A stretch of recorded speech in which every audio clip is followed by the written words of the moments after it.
بالنسبه للبنات باش نكون معكم صريح، انا هادشي زعما ديال البراند وداك الشيء انا ما عنديش معاه وماشي في صالحكم وماشي ديالكم. بلا ما يكتب عليكم شي واحد يقول لكم بلا ما تبراند. خوان راه البراند كنستغرب واحد الدري كيجي عندي يلاه في جيبو 200 دولار وكيقول لي لا بغيت ندير براند، انا راه سمعت الناس كيديروا البراند زعما فاش كاين فلوس. يا خوان البراند ماشي ما فيهش الفلوس في البراند، ولكن ما تضحكش على راسك، ما تخليش الناس يضحكوا عليك. الا ما في جيبك حتى 10 المليون ما تدويش على البراند. البراند هي واحد العلامه تجاريه ديالك اللي كتبني على مستوى طويل ديال 3 سنين 5 سنين 10 سنين. وهذا الشيء بغى منك هاد 5 سنين 7 سنين 3 سنين خصك تصرف، خصك تحط فلوس.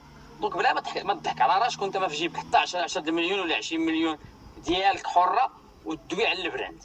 دونك بلا ما تضحك على راسك، اجي دير الفلوس في برودويات ديال الشينوا بطبيعه الحال بدون غش وبدون سرقه وبدون كذب. الشيء اللي كنقولوا